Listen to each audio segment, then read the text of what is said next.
મારું નામ પ્રિયંકા છે। હું એક શ્રીમંત પરિવારમાંથી આવું છું। મારા પિતાનો મોટો કારોબાર હતો।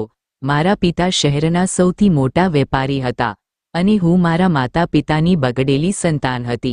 કહે છે ને કે શ્રીમંતોના બાળકોને બહુ ઘમંડ હોય છે, તો હું પણ એવી જ હતી। મારામાં ઘમંડ હતો। હું કોઈને મારા કરતાં આગળ માનતી ન હતી। હું ખૂબ જ સુંદર હતી, એટલા માટે દરેક છોકરીને મારા કરતાં વધારે સુંદર નથી માનતી। હું ગરીબોથી ખૂબ જ નફરત કરતી હતી। મને ગરીબ લોકો પર ચીડ આવતી।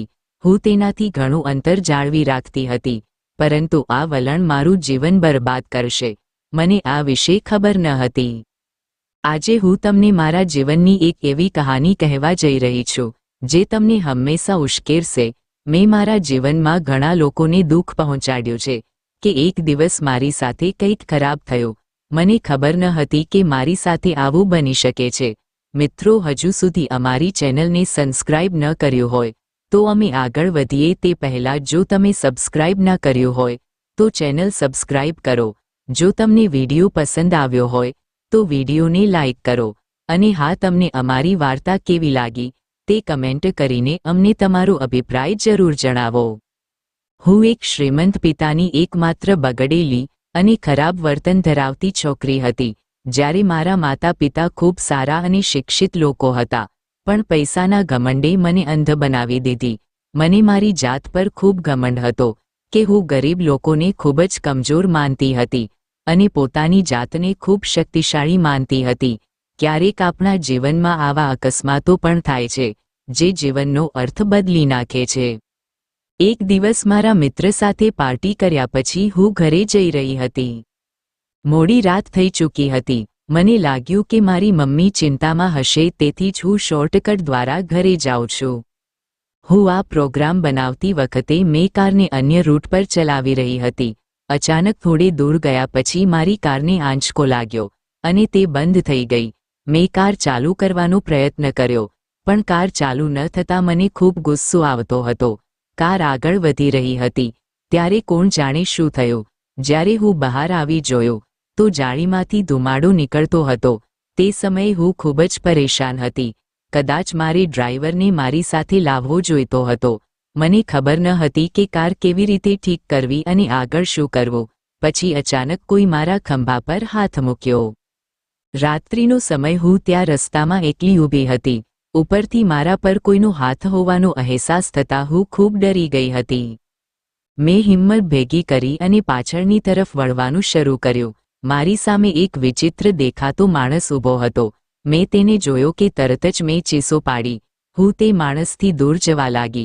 તે માણસે ખૂબ જ ફાટેલા જૂના કપડાં પહેર્યા હતા અને તે મારી સામે જોઈ રહ્યો હતો। આ સમય સુધીમાં હું પહેલેથી જ ખૂબ અસ્વસ્થ હતી। તેનું મને મૌનથી જોવું વધુ પરેશાન કરી રહ્યું હતું। મેં તે માણસને પૂછ્યું કે તેની સમસ્યા શું છે, તું અહીં કેમ ઊભો છે અને મારી સામે કેમ જોઈ રહ્યો છે? મારા સવાલ પર તે રડી પડ્યો અને બોલ્યો, મેડમ, મારા બાળકો 2 દિવસથી ભૂખ્યા છે। તેણે કંઈ ખાધું નથી। મને થોડા પૈસા આપો અને મને મદદ કરો। હું સમજી ગઈ કે તે ભિખારી છે અને રસ્તા પર લોકોને રોકીને ભીખ માંગે છે। તે સમયે મારી હાલત કોઈ પણ રીતે મદદરૂપ થવાની નહોતી। મેં તેને કહ્યું કે મારી પાસે અત્યારે કંઈ નથી, અહીંથી જાઓ। પછી તે મને ખૂબ જ જોરથી કહેવા લાગ્યો કે મેડમ, હું તમારી આગળ હાથ જોડી દઉં છું। મારા બાળકો 2 દિવસથી ભૂખ્યા છે। મારા બાળકોને ખાવાની જરૂર છે, નહીં તો મારા બાળકો ભૂખા મરી જશે। મને થોડા પૈસા આપો અને મારા બાળકો માટે ભોજન લેવા જાવું છે। મેં તે ભિખારીને બૂમ પાડીને કહ્યું કે તમે કેટલા સ્વસ્થ છો? તમે જાતે કામ કરીને પણ પૈસા કમાઈ શકો છો। આ રીતે ભીખ માંગીને તમે ક્યાં સુધી ચલાવશો? મારી વાત સાંભળીને ભિખારીએ કહ્યું, અરે મેડમ, જો તમારે મને મદદ કરવી ન હોય તો મને મદદ ન કરો, પરંતુ તમારા પૈસાનું ઘમંડ ન કર। તને તારા પર બહુ ઘમંડ છે ને, અને તારી આ સંપત્તિ પર ચિંતા ન કર। આજે તું મારી તકલીફ સમજાતી નથી। એક દિવસ આવશે જ્યારે ભગવાન તને દરેક વસ્તુ માટે ઝંખાવશે। જેવી રીતે હું મુસીબતમાં મરું છું, તું પણ અવારનવાર ઠોકર ખાશે। હું એ માણસનો બદલાતો વલણ જોઈને મને નવાઈ લાગી। તે કેવી રીતે પૈસા માંગવા માટે રડતો હતો અને પછી મારી સાથે દુર્વ્યવહાર કરવા લાગ્યો, મને કોસવા લાગ્યો. મને બંદૂવા આપીને તે સીધો ચાલ્યો ગયો અને ક્યાંક ગાયબ થઈ ગયો. હું તેને ધ્યાનથી જોઈ રહી હતી અને તેણે જે કહ્યું તેનાથી હું પરેશાન થઈ ગઈ હતી અને વિચારી રહી હતી કે તે ભિખારીએ મને આટલી બધી વાતો કેવી રીતે કહી. મેં તેને કંઈ ખોટું નથી કહ્યું. આખરે તે ક્યાં સુધી આ રીતે ભીખ માંગતો રહેશે? મને ખબર નથી કે હું પણ કઈ મુશ્કેલીમાં મુકાઈ ગઈ. હું અંદર બેઠી અને કાર ચાલુ કરવાનો પ્રયાસ કર્યો. કાર ચાલુ કરતાની સાથે જ મારી કાર ચાલુ થઈ. મારી કાર થોડા જ અંતરની મુસાફરી કરી હતી. મારી કાર સામે બીજી કાર આવી. તેણે તરત જ મારી કારની આગળ બ્રેક લગાવી. સારું થયું કે મેં બ્રેક લગાવી, નહીંતર મોટો અકસ્માત થયો હોત અને હું આઘાત અને ચિંતામાં કારની અંદર બેઠી હતી. આજે કોણ જાણે કઈ કઈ મારી સાથે વસ્તુઓ થવા લાગી. હું અહીં કંઈક વિચિત્ર અનુભવી રહી હતી. પછી સામે કારનો દરવાજો ખુલ્યો અને એક માણસ બહાર આવ્યો. તેને જોયા પછી હું ડરી ગઈ. મેં તેને મારી તરફ આવતો જોયો. મેં ઝડપથી કાર ચાલુ કરી અને ખૂબ જ ઝડપે ત્યાંથી ગઈ, પણ મેં પાછળ ફરીને જોયું તો મારો જીવ બચી ગયો. તે વ્યક્તિ તે જ જગ્યાએ ઊભો હતો અને મારી કાર તરફ જોઈ રહ્યો હતો. હું વિચારતી હતી કે જો પેલા માણસનો ઈરાદો સારો ન હતો તો તે ત્યાં કેમ અટક્યો, તે મારી પાછળ કેમ ન આવ્યો. પરંતુ મેં આ વાતની અવગણના કરી અને જીવ બચાવવા ત્યાંથી ભાગી ગઈ હતી. મેં વિચારી લીધું હતું કે હું ક્યારેય આ રસ્તા પર આવીશ નહીં. હું હાફતી ઘરમાં આવી. મારા શરીરમાંથી પરસેવો વહી રહ્યો હતો. હું ખૂબ જ થાક અનુભવી રહી હતી. મારી માતા અને મારો નાનો ભાઈ મને જોઈને આશ્ચર્યચકિત થઈ ગયા અને મને જોઈને ચિંતા કરવા લાગ્યા. મારી સાથે જે થયું હતું તેઓને તે જણાવવું મને યોગ્ય ન લાગ્યું. તેથી મેં બંનેમાંથી કોઈને કશું કહ્યું નહીં.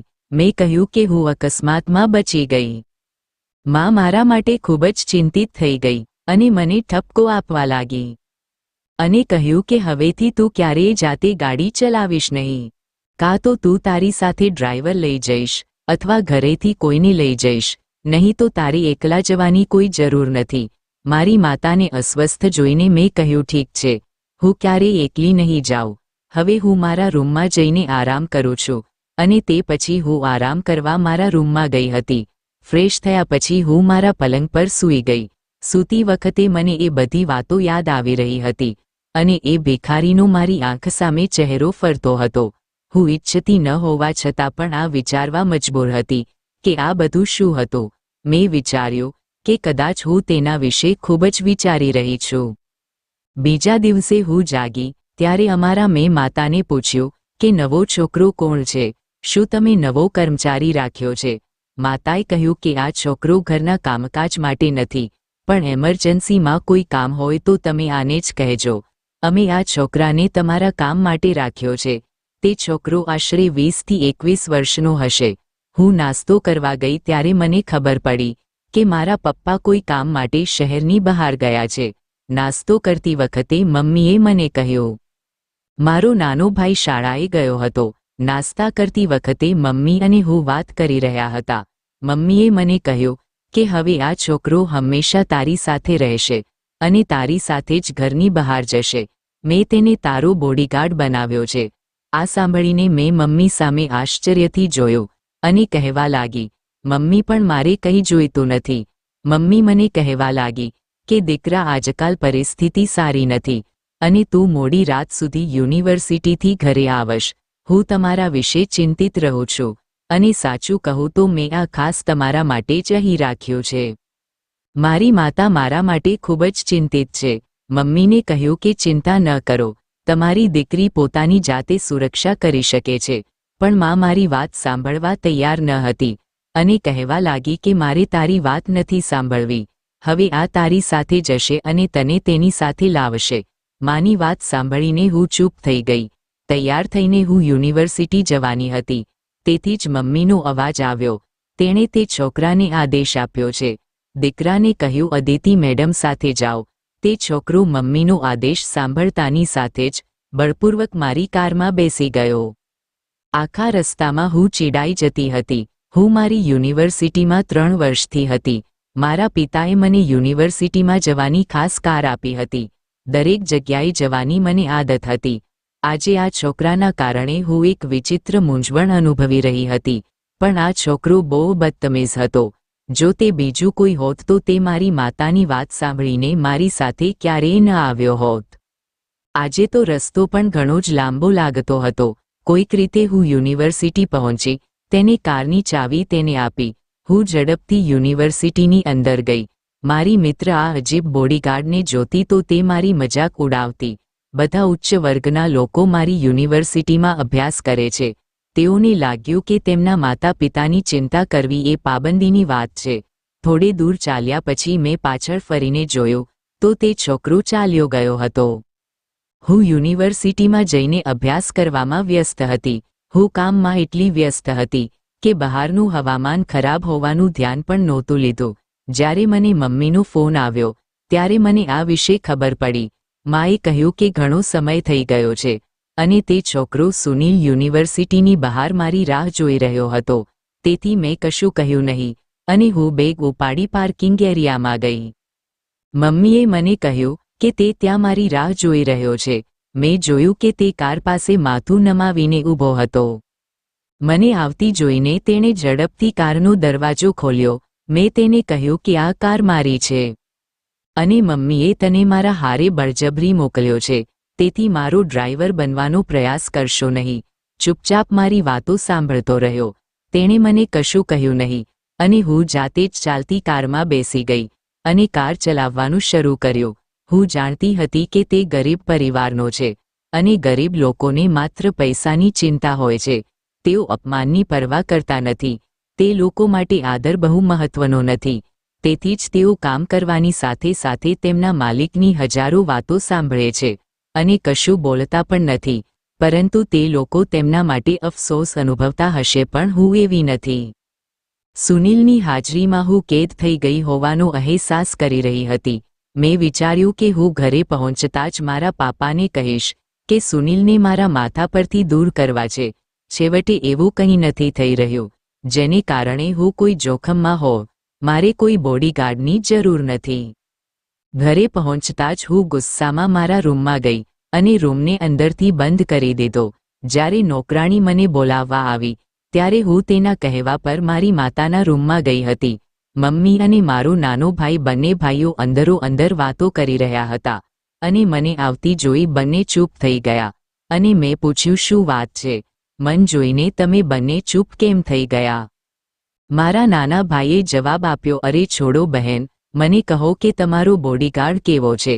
તેના વિશે સાંભળતા જ મારા ચહેરા પરના હાવભાવ બદલાઈ ગયા. તેણે મારા ચહેરા પરના હાવભાવ જોયા કે તરત જ મારો નાનો ભાઈ મજાકમાં મારી સામે હસવા લાગ્યો. મમ્મીએ મારા ભાઈને ઠપકો આપ્યો બેટા આમ કોઈ પર ન હસાય અને તે મને કહેવા લાગી કે અદિતિ દીકરા તો કેમ સુનિલ સાથે આવો વ્યવહાર કરે છે? તે ખૂબ જ સરળ અને બુદ્ધિશાળી છોકરો છે. મેં મમ્મીને કહ્યું કે મમ્મી મને ખબર નથી તે સીધો છે કે સમજદાર છે. બસ કાલથી તમે તેને મારી સાથે નહીં મોકલો અને આ મારો અંતિમ નિર્ણય છે. આનાથી આગળ હું કશું સાંભળીશ નહીં. આ પહેલાં મમ્મી મને કંઈક સમજાવીને મને મનાવતી કે કંઈ બોલે તે પહેલાં હું તેના રૂમમાંથી બહાર આવી ગઈ હતી. તે પછી શું થયું કે જેનાથી મને નફરત થવા લાગી હતી તે મારી સામે જ ઊભો હતો. મમ્મીના રૂમમાંથી બહાર નીકળતા જ સુનિલ મમ્મીના રૂમ તરફ આગળ વધી રહ્યો હતો. મને જોતાની સાથે જ તેણે માથું નમાવ્યું. હું તેનાથી ખૂબ જ મૂંઝવણ અનુભવતી હતી અને ગરીબ લોકોની શાલીનતા જોઈને મને વધુ પરેશાની થતી કારણ કે હું ગરીબ લોકોને ખૂબ જ નફરત કરતી હતી. આ ગરીબ લોકો આપણા જેવા અમીર લોકોનો ફાયદો ઉઠાવે છે. મને ખબર નથી કે મારી માતા આ કેમ સમજી શકતી નથી. મારી માતા પણ ખૂબ જૂના વિચારો ધરાવતી સ્ત્રી હતી. હું વિચારતી હતી કે તે ચાલાક લોકોની ચાલાકી સમજતા નથી. પાપાના ઘરે આવતા જ હું આ છોકરા માટે કોઈ વ્યવસ્થા કરાવીશ. મને ખબર નથી કે સુનિલ મને આ ઘરમાં આટલો ખરાબ કેમ લાગતો હતો. મારું મન હતું કે તેને મારા ઘરમાંથી અહીં અને અત્યારે બહાર ફેંકી દઉં. જો કે આ પહેલાં પણ મારા ઘરમાં ઘણા નોકર કામ કરતા હતા પણ ખબર નહીં કે આ નોકરથી હું વધુ ચીડાઈ ગઈ હતી. એ નોકરીઓને જોયા પછી મને ક્યારેય એવું લાગ્યું નથી પણ ખબર નહીં કેમ મને સુનિલ પર ખૂબ ગુસ્સો આવતો હતો. આ બધું વિચારીને મારું મન પાગલ થઈ રહ્યું હતું. મારી પરીક્ષા નજીક આવી રહી હતી અને મારી પરીક્ષાની તૈયારી કરવાને બદલે હું આ ઘરના નોકર પર ધ્યાન આપતી હતી. ઘરમાં રહીને ભણવું મારા માટે ઘણું મુશ્કેલ બની રહ્યું હતું. મેં વિચાર્યું કે હું મારા મિત્રના ઘરે જઈને અભ્યાસ કરીશ. મેં મારા રૂમમાંથી પુસ્તકો ઉપાડ્યા અને સીડીઓથી નીચે આવ્યા પછી હું વિચારી રહી હતી કે મારે મારી માતાને કહેવું જોઈએ કે હું મારા મિત્રના ઘરે ભણવા જાઉં છું. જ્યારે હું મમ્મીના રૂમ તરફ ગઈ ત્યારે હું તેને બોલતા સાંભળી શકતી હતી અને હું તેમને સાંભળવા માટે જ્યાં ઊભી હતી ત્યાં જ અટકી ગઈ. મમ્મી સુનિલને કહેતી હતી કે સુનિલ, તું હંમેશા મારી છોકરીના સાથે જ રહેજે. તે જ્યાં જાય ત્યાં જોતા રહો. તે કોને મળે છે, કોની પાસે જાય છે, દરેક બાબતની માહિતી લાવવી મને કહેજે. તમને આ કામ માટે પૈસા આપવામાં આવે છે અને હા, જો તમે તમારું કામ ઈમાનદારીથી કરશો. પણ મારી દીકરીને તમારાથી બહુ તકલીફ પડી રહી છે. એવું કંઈ ન કરો, નહીં તો પરિણામ તમે ધારો છો તેના કરતાં પણ ખરાબ હોઈ શકે છે. હવે તમે જઈને તમારું કામ કરી શકો છો. હું ત્યાં સાઈડની દિવાલ પર છુપાયેલી હતી, અંતે ઊભી રહીને વિચારતી હતી કે આ બધું શું હતું. મમ્મી આવું કેમ બોલી રહી હતી? મને ખબર નથી કે મમ્મી મારા પર કેમ નજર રાખે છે અને આ છોકરાને મારા માટે કેમ રાખવામાં આવ્યો છે. હું મૌન બની ગઈ. મેં મારી મમ્મીને કંઈ ન કહ્યું અને ચૂપચાપ મારા મિત્રના ઘરે ગઈ. મિત્રોના ઘરે ગયા પછી હું ભણવામાં સક્ષમ ન હતી. મારા મગજમાં માત્ર મમ્મીના શબ્દો જ ઘૂમી રહ્યા હતા. મને ખબર નથી કે મમ્મીને મારા વિશે શું શંકા હતી કે તે આટલા લાંબા સમય પહેલાં મારા પર શંકા કરતી હતી. મેં વિચાર્યું કે શું મારાથી કોઈ ભૂલ થઈ છે. જો હું કોઈ ભૂલ કરું તો જ હું મારી ભૂલ સ્વીકારીશ. હું કેવી રીતે સ્વીકારી શકું કે મારાથી કોઈ ભૂલ થઈ છે? જો હું કોઈ ભૂલ કરું તો જ હું મારી ભૂલ સ્વીકારીશ. હું કેવી રીતે સ્વીકારી શકું કે મારાથી ભૂલ થઈ છે? હું ઘરે પહોંચતાની સાથે જ મમ્મી સાથે વાત કરીશ અને તેને પૂછીશ કે તે મારા પર કેવી રીતે શંકા કરી શકે છે. તો મિત્રો, આ હતી પ્રિયંકાની કહાનીનો પહેલો ભાગ. મિત્રો, આ કહાનીનો બીજો ભાગ બીજા વિડીયોમાં રજૂ કરવામાં આવશે. તો મિત્રો, આજની કહાની તેમજ કહાનીનો બીજો એપિસોડ જોવા ચેનલને સબસ્ક્રાઇબ કરી દેજો. તેમજ વિડીયો પસંદ આવ્યો હોય તો લાઇક, શેર અને કોમેન્ટ કરીને તમારો અભિપ્રાય જરૂર જણાવજો. તો મિત્રો, ફરી મળીશું નવા વિડીયો સાથે. ત્યાં સુધી બધા દર્શક મિત્રોને જય માતાજી, જય દ્વારકાધીશ.